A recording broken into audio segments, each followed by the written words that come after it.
बिस्मिल्लाहिर्रहमानिर्रहीम नहमदुहु व नुसल्ली अला रसूलिहिल करीम। सही अल बुखारी किताबुल वुज़ू बाब फ़ज़लुल वुज़ू यानी वुज़ू की फ़जीलत। हदीस नंबर 136। नुआइम मुजमिर से रवायत है, उन्होंने कहा कि मैं हज़रत अबू हुरैरा रज़ियल्लाहु अन्हु के साथ मस्जिद की छत पर चढ़ा और उन्होंने वुज़ू किया और कहा, मैंने नबी सल्लल्लाहु अलैहि वसल्लम को ये फरमाते सुना है कि मेरी उम्मत की पेशानियाँ वुज़ू के आसार से चमकती होंगी और हाथ पाँव रोशन होंगे, जबकि लोग क़यामत के दिन बुलाए जाएंगे।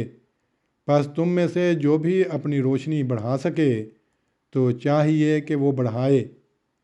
इस हदीस की तशरीह में लिखा है, अल गुर्रा घोड़े की पेशानी की सफ़ेदी और तहजील इसके हाथ पाँव की सफ़ेदी।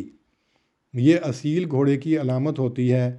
सफ़ेद पेशानी वाले घोड़े को अगर कहते हैं और गुर्रुन जमा है, और सफ़ेद पिंडलियों वाले घोड़े को मुअज्जल कहते हैं, मुअज्जलून जमा है। मुराद ये है कि क़यामत के रोज़ वुज़ू की वजह से इनमें एक नूर पैदा होगा और वो तमाम कौमों में मुमताज़ होंगे।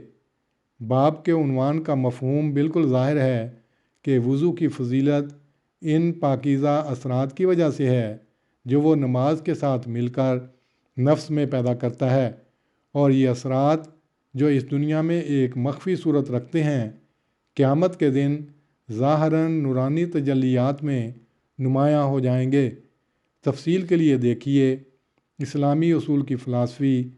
दूसरा सवाल, मौत के बाद इंसान की क्या हालत होती है? सफ़ा 82 ta 100।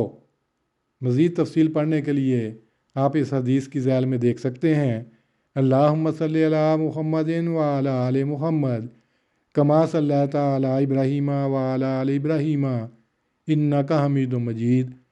अल्लाहुम्मा बारिक अला मुहम्मदिन व अला आलि मुहम्मद कमा बारकता अला इब्राहीम व अला आलि इब्राहीम इन्नका हमीदुम मजीद।